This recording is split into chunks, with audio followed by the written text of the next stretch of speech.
Buenas tardes, hermanos, que el Señor les bendiga. Es una bendición poder estar junto con ustedes, a pesar de que sea por esta vía.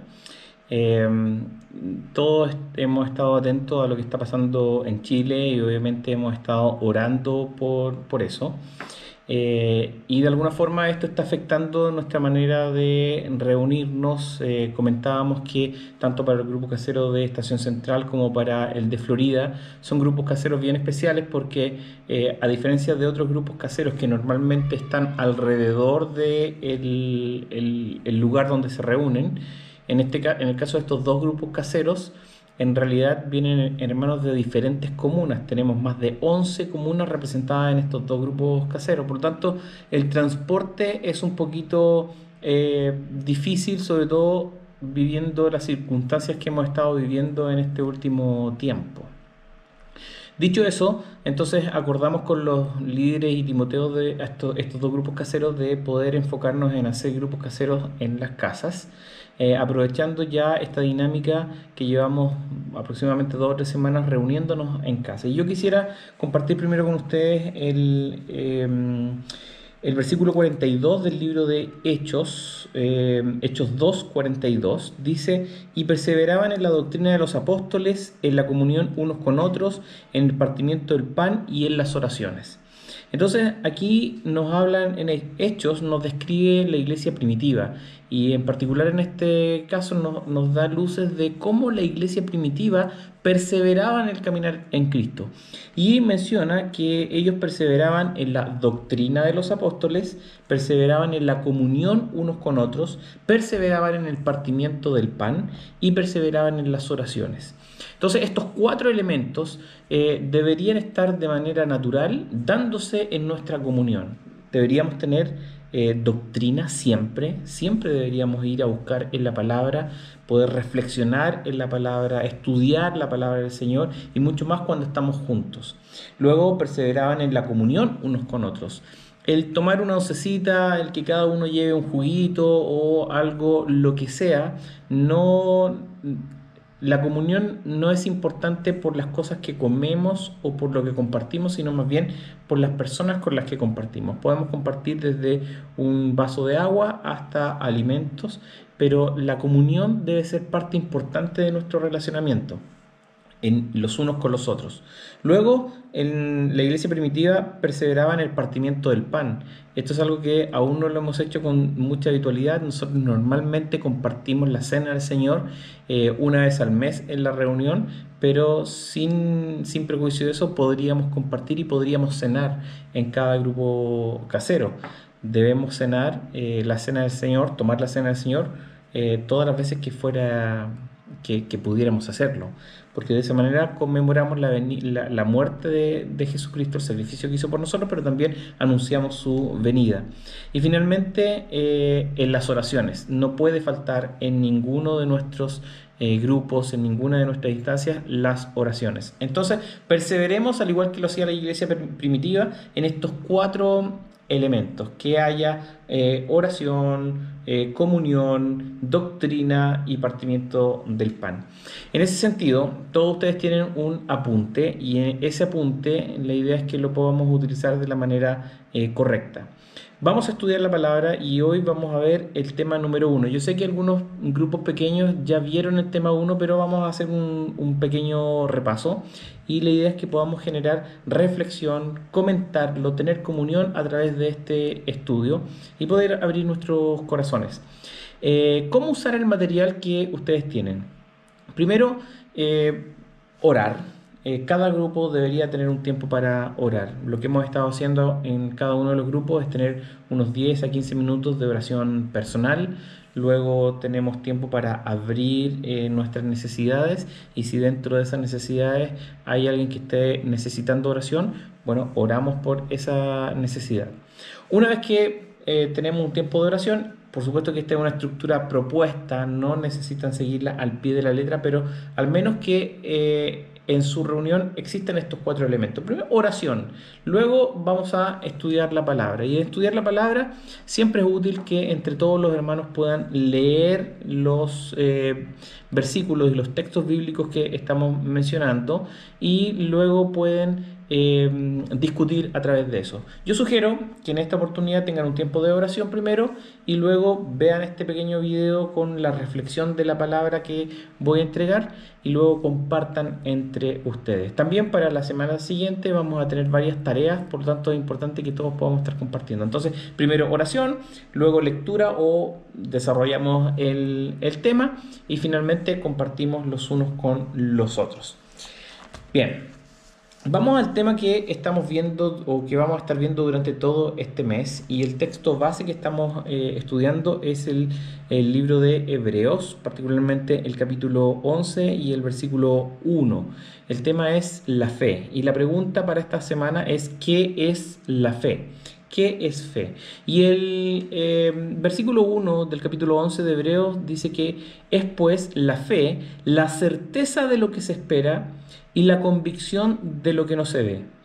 Si bien es cierto que este texto nos da una definición de fe, es muy utilizado para describir lo que es fe. Y nos mencionan 2 elementos que es importante comprenderlos para saber si estamos comprendiendo bien la fe. En nuestros días es muy fácil que las personas hablen de fe incluso de manera equivocada. Hay personas que sin conocer a Cristo hablan de tener fe porque piensan porque utilizan la fe en la definición más pura, que es creer en algo. Ahora, vamos a analizar qué es fe de acuerdo a la palabra. Entonces dice que la fe es la certeza de lo que se espera y la convicción de lo que no se ve. Entonces, en este contexto de la palabra fe, el significado de la palabra fe, que es pistis en griego, significa creencia, confianza, fidelidad, una firme persuasión, una firme convicción. Ahora, en la Biblia siempre vamos a encontrar que esta fe debe estar puesta en el objeto correcto. Y cuando digo objeto correcto es para identificar en qué creemos.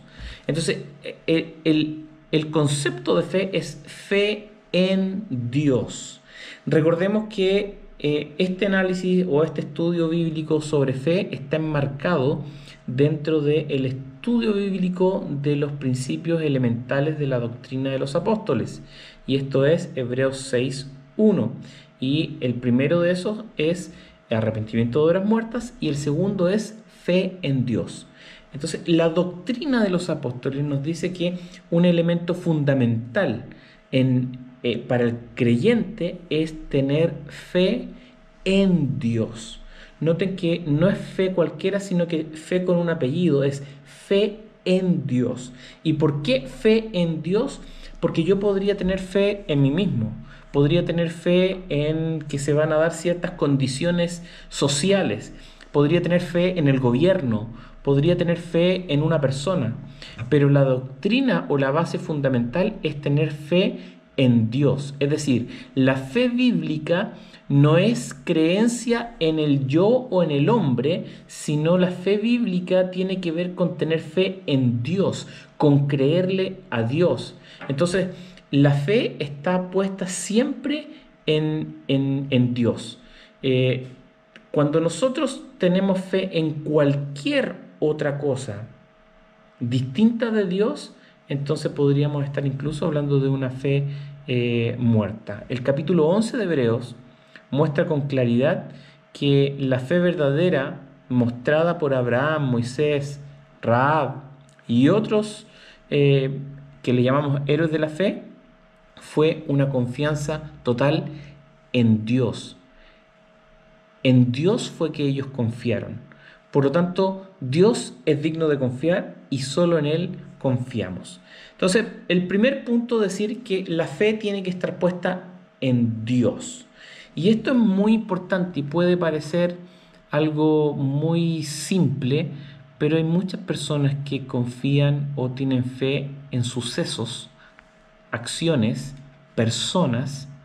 Eh, Hay personas, por ejemplo, que tienen fe en sí mismos, en que creen que lo van a poder lograr, eh, y hay personas que promueven esto, pero en realidad nosotros confiamos y nuestra fe debe estar puesta en Dios. Ahora, la fe tiene dos componentes. Uno es la certeza de lo que se espera y el segundo es la convicción de lo que no se ve. Entonces vamos a analizar el primero de ellos, que es la certeza de lo que se espera. Primero, el autor de Hebreos afirma que la fe tiene que ver con esperanza. A eso nos referimos con tener certeza de lo que espero. Y de hecho, fe y esperanza son casi sinónimos. La fe trata con cosas que pertenecen al futuro y las hace parte de nuestro presente. Un ejemplo muy claro de esto es la venida del Señor. Para hablar de que Jesucristo va a volver, necesitamos tener fe. Y nosotros tenemos la certeza de que Jesucristo un día va a volver. Entonces, lo primero es que la certeza de lo que se espera tiene que ver con algo a futuro. Ese algo a futuro es que yo estoy esperando algo que aún no se cumple, pero que tengo certeza absoluta que se va a cumplir. ¿Cuál? La venida del Señor. Ese es un ejemplo. Una fe verdadera es una fe que está fundamentada en la palabra. La fe genuina se basa en la promesa de Dios, no en los deseos de la persona que lo cree. La palabra traducida como certeza proviene de la palabra upóstasis, que significa confiar o sustancia. Y en ese sentido, esa sustancia debe estar en Cristo. Entonces, se dice que por la fe podemos tratar los eventos futuros como posibilidades, no como posibilidades, perdón. El hombre de fe trata las promesas de Dios como realidades objetivas y por tanto vive con seguridad y confianza. El hombre de Dios sabe que Jesucristo va a volver, sabe que Jesucristo va a suplir todas sus necesidades básicas. ¿Me va a hacer rico? No, la palabra no dice eso. La palabra no dice eso. La promesa de Dios y la fe del creyente en su palabra hacen que un cristiano lleve una vida victoriosa. ¿Ven? Bien, respecto de la convicción de lo que no se ve, aquí hablamos de algo actual. La certeza de lo que se espera es algo futuro que yo espero que se va a cumplir. A pesar de que mis ojos no lo ven, se va a cumplir. En cambio, la convicción de lo que no se ve tiene que ver con una certeza que yo tengo actualmente de una realidad espiritual. Entonces, hay realidades espirituales que no son futuras, sino que son presentes, y a ellas también las percibimos solamente por fe.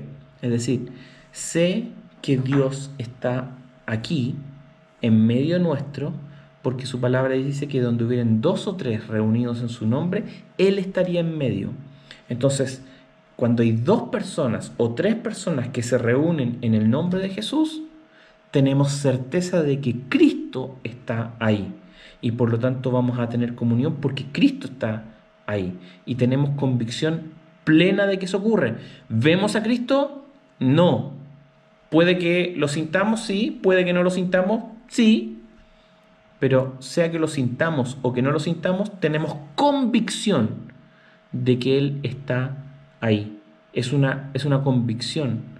Sabemos que Dios nos va a proveer de alimentación o de lo que necesitemos, y aunque no lo veamos, sabemos que eso va a ocurrir. Si pecamos, sabemos que Él nos perdona, aunque no lo veamos, pero tenemos certeza porque su palabra dice que Él es fiel y justo para perdonar nuestros pecados. Sabemos que Él es misericordioso y que sus misericordias se renuevan cada día. Entonces tenemos la certeza plena, absoluta, de que eso ocurre. Es una convicción, no lo vemos, pero sabemos que Él nos perdona, sabemos que Él nos ama, sabemos que a pesar de que me equivoco una y otra vez, Él va a estar ahí para bendecirme. Hebreos 11, versículos 2 y 3 dice que porque por ella, hablando de la fe, alcanzaron buen testimonio los antiguos. Por la fe entendemos haber sido constituido el universo por la palabra de Dios, de modo que lo que se ve fue hecho de lo que no se veía. Y eso es una convicción. Nosotros sabemos que aquí no había nada y que todo lo que vemos fue hecho por Dios, que Dios creó el universo. Esa es una fe, es una convicción, y de que a pesar de que no lo vemos, tenemos convicción de que así es. La fe ha sido esencia para una relación adecuada con Dios desde el principio de la historia. Tal como se menciona en el versículo 2 que acabo de leer, nuestros padres de la fe se acercaron a Dios por fe, como Dios mismo testifica en su palabra. Es decir, cuando hablamos de Abraham, de Jacob, de Isaac, todos ellos se acercaron a Dios por fe. Todos obedecieron por fe. Todos le creyeron a Dios por fe. Es decir, la fe hace que tú realices actos que son ilógicos, tal vez irracionales, que no vemos, pero tenemos una convicción que nos hace avanzar. Es esa convicción de que todo es real la que nos lleva a poder orar y pedirle a Dios que cambie la situación del país, que nos provea de recursos, que nos provea de alimentos, que sane la enfermedad o la dolencia de algún hermano. Sabemos que Dios tiene todo el poder para hacerlo, y por eso cuando vamos en fe, pedimos y le pedimos que haga su obra. Él lo puede hacer. Que sea todopoderoso no significa que nos va a obedecer. No significa que todo lo que yo le diga que haga lo va a hacer, porque por supuesto sería muy irreverente. A Dios le pedimos, y Él en su infinita misericordia, amor, y que sabe que es lo mejor para nosotros, y que sabe lo que necesitamos mucho antes de que se lo pidamos, Él lo concede. Entonces, amados, la fe es la certeza de lo que se espera. Esa certeza de lo que se espera tiene que ver con hechos futuros, con promesas de Dios, promesas que le ha dado su iglesia, promesas de que Cristo viene, cualquier promesa que en la Biblia esté para nosotros. Ahora, no cometamos el error de a veces ver promesas en la Biblia que fueron dichas para otras personas y que no necesariamente son dichas para nosotros. Somos mandados a hacer. Somos especialistas en atesorarnos de promesas que son para otros, pero las maldiciones que son para otros decimos, no, la maldición no, la bendición sí. No. Tenemos que estudiar la Biblia de verdad con responsabilidad. Hay promesas que son para nosotros, muchas promesas para nosotros. Tomemos esas promesas, atesorémoslas y creamos con esperanza, esperando de que de verdad se va a cumplir esa promesa en nuestras vidas. Ahora, respecto de la convicción es la que nos permite en el día a día realizar nuestra vida victoriosa en Cristo. Es la convicción de que Cristo está conmigo a pesar de las necesidades. Es la convicción de creer de que aunque las cosas más difíciles me ocurran, su palabra dice que todas las cosas cooperan para el bien de aquellos que aman a Dios. Por lo tanto, teniendo eso en mente, yo camino con convicción. Me levanto en la mañana, voy a trabajar, salgo de mi casa con convicción de que aunque me pase lo peor que me pueda ocurrir, de que mis mayores temores se vuelvan realidad, Cristo está conmigo, no me va a dejar solo porque Él prometió estar conmigo todos los días hasta el fin del mundo, estar conmigo. Entonces, tiene que ser una convicción. Es imposible tener fe si no paso tiempo escudriñando su palabra. El resto puede ser cualquier cosa, pueden ser emociones. Pero si yo no invierto tiempo en estudiar la palabra, porque la fe viene por el oír y el oír la palabra. Recordemos que fe no es que se me ocurra algo, no es que yo diga, mañana quiero tener casa propia y declaro, decreto y todo lo que quiera. Eso no es fe. Fe es ir a la palabra, escuchar la palabra de Dios y vivirla. Porque, por ejemplo, hay que tener fe para perdonar, hay que tener fe para pedir perdón, hay que tener fe para sufrir injusticia, hay que tener fe para tomar la cruz, para renunciar a uno mismo, para amar al prójimo. Hay que tener fe, porque es imposible agradar a Dios sin fe. porque nos acercamos a un Dios que es invisible, que no vemos, que sabemos que existe, pero para relacionarnos con Dios necesitamos fe. Entonces, amado, como conclusión, la fe en sí misma o en uno mismo es una fe vacía. La fe del cristiano debe estar en Dios. La fe es puesta en Dios. No basta con creer o querer recibir algo a cambio. No lo voy a recibir ni será realidad a menos que Dios lo haya prometido explícitamente en su palabra. El objeto de nuestra fe es y solo debe ser Dios. La certeza de lo que se espera tiene que ver con las promesas futuras de Dios para nuestras vidas en la palabra. Ejemplo, Jesucristo volverá y estaremos juntos con Él en la eternidad.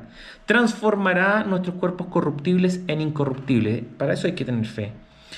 La convicción de lo que no se ve tiene que ver con verdades espirituales reales, pero que no las vemos por ser espirituales, pero estamos convencidos de su realidad. Ejemplo, si pecamos y confesamos, Él es fiel y justo para perdonar nuestros pecados. Hay personas que confiesan un pecado, pero creen que Dios no los ha perdonado.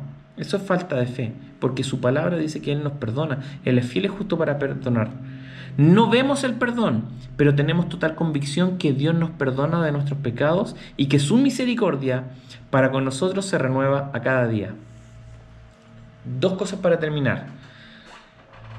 Tarea para la próxima reunión. Elijan un ejemplo de fe de los que se mencionan en Hebreos 11 y el próximo grupo casero comparta en no más de 7 minutos lo que usted recibió de ese ejemplo. Y dentro de los ejemplos que hay puede escoger a Abel, Enoc, Noé, Abraham, Isaac, Jacob y José. Cualquiera de ellos, elíjalo y compártalos con el grupo casero, compártalo con sus hermanos. ¿Qué es lo que recibe? ¿Qué es lo que le llama la atención? ¿Qué es lo que Dios le habla a través de eso? Y para terminar, y que puedan compartir ahora en el grupo casero, ¿en qué, cómo cataloga su fe? ¿Cómo es su fe? ¿Se considera un hombre y una mujer de fe? ¿Se considera una persona que cree en Dios y que cree en su palabra? ¿O a veces siente que las circunstancias de la vida la hacen tambalear o lo deprimen o lo angustian? En este minuto mucha gente está con angustia, muchas personas están con angustia, con temor, con miedo.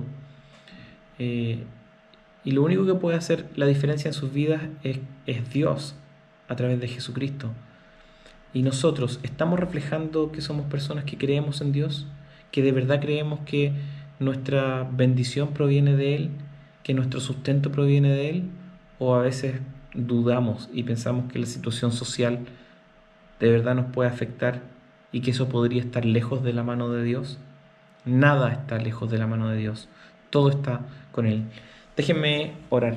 Padre, te doy muchas gracias por tener la posibilidad de compartir con mis hermanos y te pido, Señor, que a través de la distancia, tú te puedas derramar, Señor, en nuestros corazones y puedas, Señor, llevarnos a ser hombres y mujeres de fe, que estudiemos tu palabra y que creamos en cada promesa, y no solamente creamos, sino que la esperemos, anhelemos, Señor, que se cumplan tus promesas en nuestras vidas. Y segundo, Señor, que podamos ser hombres de fe con una convicción de las verdades espirituales que están en tu palabra, de forma que en nuestro diario caminar nosotros podamos utilizar todas esas bendiciones que están en nuestra vida, todas esas verdades espirituales, Señor. Llénanos de fe. En medio de toda esta turbulencia social, Padre, que ha entrado el temor a nuestras vidas, te pido que sea tu Espíritu Santo trayéndonos esa fe que nos va a llevar al siguiente nivel, esa fe que nos va a llevar a caminar de forma espiritual, no en nuestras fuerzas, que termina siendo carnal. Te doy gracias por cada uno de mis hermanos y te pido que sea tu Espíritu Santo quien se derrame sobre nosotros, Señor, en el nombre de Jesús. Amén. Bien, hermanos, que el Señor les bendiga. Estamos en contacto. Compartan su grupo casero. Recuerden que haya oración, compartir de la palabra, haya comunión y ya vamos a tener una instancia para compartir la cena del Señor en grupo. Que el Señor les bendiga.